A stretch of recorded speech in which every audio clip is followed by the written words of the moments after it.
Hello বন্ধুরা, সুপ্রভাত। আজকের হলো তারিখটা দেখে বলতে হবে, ভুলে গেছি। 22শে মে 2026। তো ঘুমটা যেমন কালকে আমার 10টার সময় ভেঙেছিল, আজকের অনেকক্ষণ আগেই ঘুম ভেঙে গেছে। আর এখন আমি যাচ্ছি দোকানে। দোকানে গিয়ে আমি কফি কিনবো কটা, কারণ মাথা খুব ধরে আছে। ঘুমিয়েছি অনেকক্ষণ, বাট ঘুমটা সেই কোয়ালিটির ঘুম হয়নি। এই জন্যে আমার মাথা আর চোখ, এই পোর্শনটা একটু ব্যথা করছে। সো আমি কফিটা খাবো, খেয়ে আমি রিভিউ দেবো। তো প্রথমত আমি বলে রাখি যে কেমন লাগছে। এই এই এই পোর্শনটা আমার ব্যথা করছে, বাঁ চোখ ব্যথা করছে। আর এখানটা একটু মাথা, যেমন মাইগ্রেন হলে যেরকম হয় না, দপদপ টাইপের ব্যথা করছে এখনও। আর এখনও পুরো 100% এতে আসেনি, 100% সেন্সে আসেনি, এখনও ঘুম ঘুম একটা ভাব লেগে আছে চোখে। সো দুই থেকে তিন প্যাকেট কফি খাবো। কফি খেয়ে তারপরে কিছুক্ষণ পর আমি জানাচ্ছি কেমন লাগছে। তো এখন আমি কিছুক্ষণ আগে চা আর পার্লে-জি বিস্কুট খেয়েছি। তো ওর জন্য হতে পারে সুগার ক্র্যাশ, বা যেটাকে বলে তোমার কার্বোহাইড্রেট ক্র্যাশ টাইপের কিছু একটা হয়েছে। কারণ চায়ে দুধ চা ছিল, তাতে চিনি ছিল, আবার পার্লে-জি বিস্কুট, ওতেও চিনি আছে। তো এই জন্য হতে পারে। তো কফিটা আমি খাবো, খেয়ে একটা কাজ আছে, এখানটায় সামনের দিকে যাবো। আমার মা গেছে, একটু কাজ আছে, একজনের বাড়ি যাবো, ঠিক আছে, এইটুকু। তো তোমাদের বলেছিলাম দুটো কফি খাবো, কফি খাওয়ার পরে হয়তো আমি রেজাল্ট জানাবো।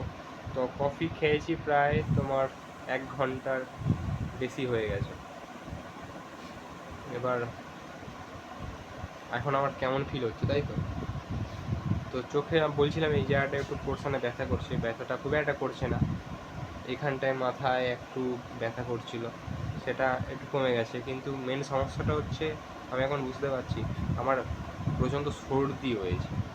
কেন হয়েছে এর কারণ হিসাবে যদি আমি বলি, তাহলে হতে পারে কালকের আমি ব্যাংকে গেছিলাম, ব্যাংকের এসি চলছিল, চিল্ড এসি, মানে বাইরে টেম্পারেচার তখন 35+, ফিলস লাইক 45-40। তো আমি এসির ওখানে রুমের টেম্পারেচার ছিল কত 22, অনেক ঠান্ডা ছিল ওখানে। আর ওখানে খুব ঠান্ডা লাগছিল, মানে গায়ে কাটা দিচ্ছিলো, এরকম ঠান্ডা ছিল।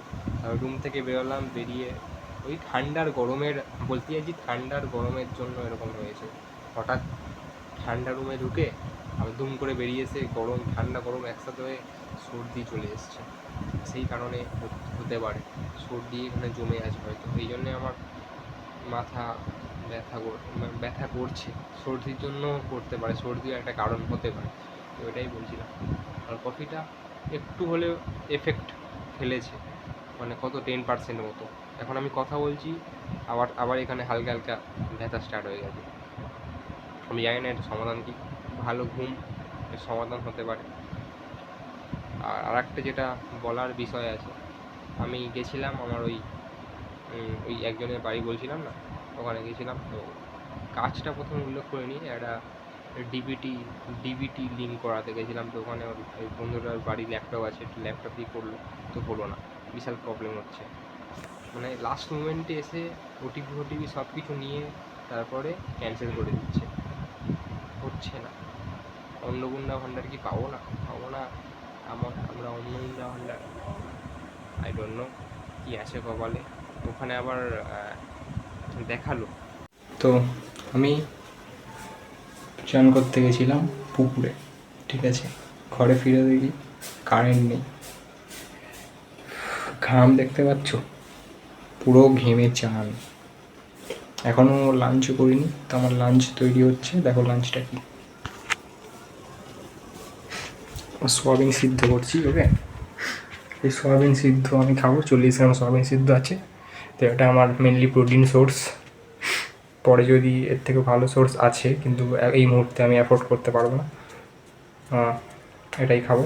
আর দুটো ডিম আছে, ওটা ওয়ার্কআউট করে, পোস্ট ওয়ার্কআউট যাকে বলি, পোস্ট ওয়ার্কআউটে আমি দুটো ডিম খাবো, ঠিক আছে? এটাই আমার প্রোটিন। যাই হোক, এটাই। তো গাইস, এখন আমি জিমে বেরিয়ে গেছি, ঠিক আছে?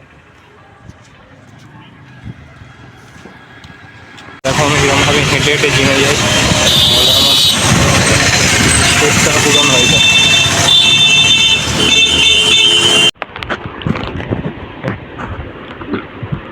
Hello everyone. তো কোথা থেকে শেষ করেছিলাম ঠিক মনে পড়ছে না, তবে জিমে গেছিলাম। জিম থেকে ফিরলাম, জিমে ভিডিও বানাতে ভুলে গেছি, অভ্যস্ত নই তো, চাষবাস নেই ভিডিও বানানোর, তাই সেই জন্যে আর কি বানাতে পারিনি। যাই হোক, তো এখন আমি ফিরলাম, ফিরে একটু নস্টালজিয়া আমার হিট হয়ে গেছিলো দুম করে। কেন? আমি আগে 2020 সালে, তখন 2020 সাল, আজ থেকে প্রায় 6 বছর আগে, 6 বছর আগে, পয়েন্ট টু বি নোটেড, আমি পড়তে যেতাম একটা আন্টির কাছে। তখন সবে সবে ক্লাস 10-এ উঠেছি। আমার একটা কনটেক্সটটা দিয়ে দিই। আমার বাড়িতে একজন আন্টি পড়াতে আসতেন, দিদি, দিদি বললে আরও বেটার হবে, দিদি পড়াতে আসতেন। তো ওনার বিয়ে হয়ে যায়, তো উনি আর পড়ান না। তো আমি নেক্সট একটা টিচার খুঁজি। সেটা আমাদের বাড়ি থেকে বেশ কিছুটা কাছে, বেশিক্ষণ না, হেঁটে গেলে 5 থেকে 60 মিনিট লাগে। তো ওনার কাছে আমি পড়তাম। ওনারা 2 বোন, ঠিক আছে? তো একজনের কাছে আমি ইতিহাস পড়তাম, ইতিহাস না মানে আর্টসের সাবজেক্টই পড়তাম বেসিক্যালি। আর একজনের কাছে শুধু বাংলা পড়তাম, আর ইংলিশ পড়তাম আমি আমার বাড়ির পাশে একটা কাকু থাকে, রানা কাকু, ওনার কাছে পড়তাম। আর 2 বোনের কাছে আমি পড়তাম আর কি বেসিক্যালি। তো আজের কি হলো, হোয়াটসঅ্যাপটা খুললাম, খুলে হোয়াটসঅ্যাপে ওনাদের আমি চ্যাট পড়ছিলাম যে কিরম আমি চ্যাট করতাম না করতাম। তো এখন একটা বলি বিশেষ কথা, ওনারা 2 বোন বলেছিলাম, যিনি সব 2 বোন না, ওনারা অ্যাকচুয়ালি 3 বোন। তো আমি 2 বোনের কাছে পড়তাম, একদম যে বড় বোন তার কাছে পড়তাম, আর মেজো বোন আর ছোটো বোনটা তখন শান্তিনিকেতনে থাকতো পড়াশোনার উদ্দেশ্যে। তো বড় বোনটা আমি নাম উল্লেখ করছি না। তো বড় বোনটা বিবাহিত, মেজো বোনটা তখন আনম্যারেড ছিল। তো আমি চ্যাট খুলে দেখছি, আমি লিটারেলি যা তা তো নয়, মানে ইমোজি ফিমোজি, মানে চ্যাটিংয়ে উনি নর্মালি চ্যাটিং করতেন। মানে মেজো আন্টিটার কথা বলছিলাম, মানে নাম উল্লেখ করছি না, মেজো আন্টি। তো উনি নর্মালি কথা বলতেন, যেমন অস্মিত আজকের 8টার সময় এসো, তুমি কালকে কেন পড়তে আসোনি, কাল অবশ্যই এসো, মাইনেটা দিয়ে দিও, ফিসটা দিয়ে দিও, এরকম নর্মাল কথাবার্তা বলতেন। আমি মাঝখান থেকে শালা কী সব করতাম, মানে খুব খারাপ নয়, মানে ইমোজি ফিমোজি পাঠিয়ে হালকা একটু ফ্ল্যাটি ম্যানারে, সেটা না দেখালে হয়তো বোঝা যায় না, মানে হালকা ফ্ল্যাটি ম্যানারে করতাম, বিকজ ওই মেজো আন্টিটা ভালো দেখতে ছিল, cute, she is cute, literally cute, beautiful. আর যিনি বড়, ওনারও ভালো দেখতে ছিল, বাট নট মাই টাইপ। এখানেও টাইপ চলে এসছে ভাই। যাই হোক, খুব ভালো ব্যাপার। আর ওটা গেল মেজো আন্টিটার।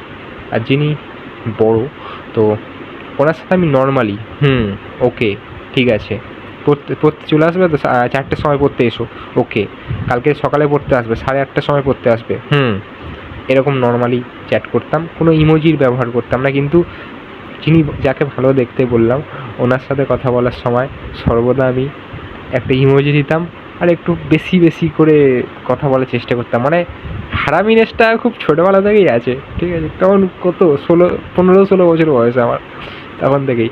তো ওনার কাছে আমি 10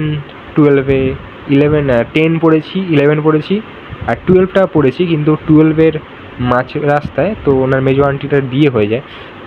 মোস্ট প্রবাবলি উনি পালিয়ে গিয়ে বিয়ে করেছিলেন, সেটা আমাদেরকে জানানো হয়নি। আমি একটা অ্যাজিউম করছি, আমি একটা আন্দাজ করছি যে উনি কাউকে কিছু না বলে বিয়ে করে নিয়েছিলেন। আর আমাদেরকে বলা হয়েছিল যে উনি কোথাও একটা জবে গেছেন, তো উনি পড়াতে পারবেন না। সো আমি আমার বাংলার টিচার চেঞ্জ করি, আমি যাই আমাদের এখানে একজন বিখ্যাত স্যার আছেন, ওনার কাছে পড়তে যাই।